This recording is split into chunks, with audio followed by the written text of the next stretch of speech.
of a group that exists at the regional level with the utilities as well. So Waterloo North Hydro, Kitchener Utilities, Union Gas. And she has offered to arrange a meeting with Killam, the project team, city staff, as well as this committee that's set up at the regional level to look at ways to use energy effectively on this property. So we're looking forward to having that conversation. We've started to think of ways to think sustainably on the site. And one of those ways you can sort of see on the image here is we've got solar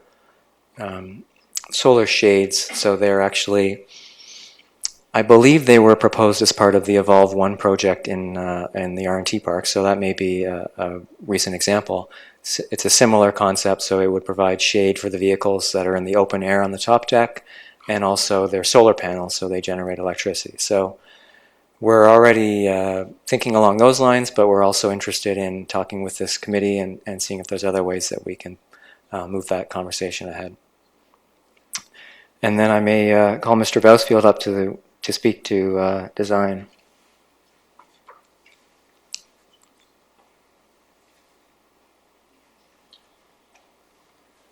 Thank you, through you, Mayor Jaworski. What constitutes good design in 5 minutes or less? I guess the first thing that I should probably let you all know and remind perhaps some of the new councillors, there is the site plan review process. And so all of this design, this site plan and its individual components will go through a very detailed scrutiny at a staff level. And so decisions about architecture in terms of how much glass, perhaps whether or not that corner element that Trevor spoke to earlier is appropriate. I'm not sure that we're really there yet, and certainly urban design staff here at the city haven't had an opportunity yet because we haven't made a formal site plan application. I will tell you that a lot of what you see here is informed by what I believe to be best practices from an urban design standpoint as it's seen and perceived by staff, and particularly the built form. So we generally would describe these as point blocks, so generally smaller floor plates yielding a taller, sort of slimmer profile on a podium. And that is something that is now embedded in the zoning. Not so long ago, those were part of what the city's urban design guidelines. They've now been codified. And so there are very prescriptive criteria that our buildings need to respond to, or these particular types of buildings in terms of how big they can be on an individual floor plate, the relationship of buildings not just to themselves but to their neighbors, to neighboring properties, the dimensions of the setbacks. So all of those kinds of urban design pieces are embedded in this design. The other thing that I would suggest, if you can, if we could zoom in on this to actually understand the fine-grained detail of this public realm, the interior landscaping and programming is frankly something I've not seen, certainly in any kind of private sector development in my career, whether it's in Waterloo, Kitchener, or Cambridge or anywhere else we've practiced. There's some really wonderful things going on here. I think it's a place where people are going to want to come. So to that extent, certainly the way the buildings feel, the way people experience them as they walk by them, as they move through them and in and out of them, will be hugely important, and staff will have their chance to work with the team, as they always do, to come to what we all hope is an excellent result. Does that make you feel a little better? I'm not indicating whether I'm feeling good or Okay. bad about this. I'm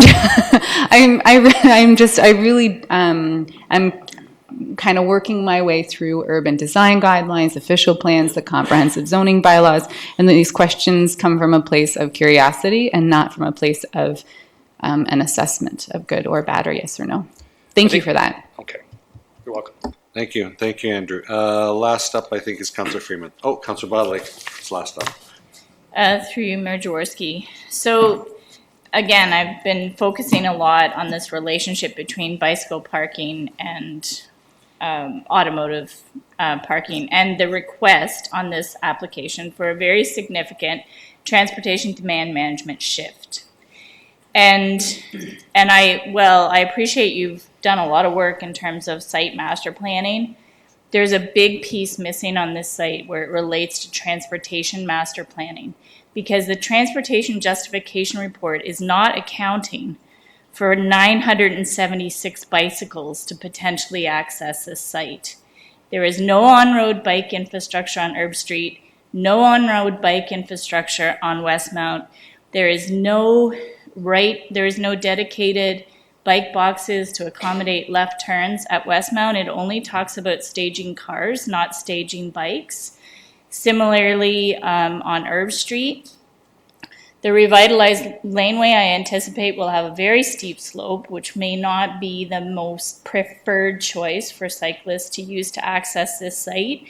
And so if the TDM report and the parking justification report, the justification report has to be expanded so that it accounts for traffic and travel by bike. Right now, the existing number of bikes on that road is something like 3.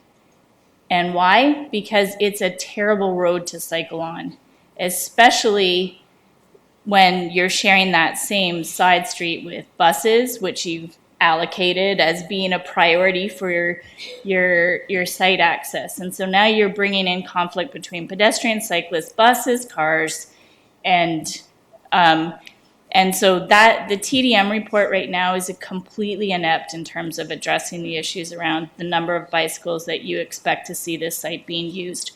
The other piece I need information on is going to be with regard, I mentioned the need for covered bike parking for the commercial space, but it has to be secure. It absolutely has to be secure or people aren't going to use it. And so, and like I said before, I'm not commenting on whether or not I think the balance between car use and bike use and parking spaces is right or wrong, but right now there's a big justification piece that's missing for me.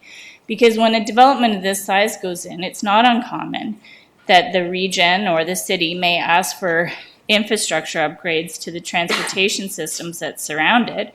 And right now we're missing an entire mode share on those very, very dramatically significant roads. Was there a question there? No, I'm serious. The question is to staff to have the transportation justification report updated to account for 976 bicycle trips. Okay, fair. In and out of this site. Like they're not all going to go down a 10% slope on a revitalized laneway. Well, they might like to go down it. And then what? Are they expecting them to drive through private property around this property to access Dietz Ave? I don't know the answer, but I think we need the answer. Okay, fair enough. Councillor Bodley, take us home. Thank you, through you, Mayor Jaworski. I'm really struggling, and I'm hoping you can clarify for me the traffic flow and where people are going within this lot here. So maybe I'll just go sort of one by one here. If you're in tower 1, 2, 3, or 4, you're coming in off Herb Street where that public art area is listed there and going underground. Is that? Let's start there, I guess. So the access you refer to would allow you to access either of those buildings or those towers. It doesn't mean that's the only way you can. Okay. How else would you access?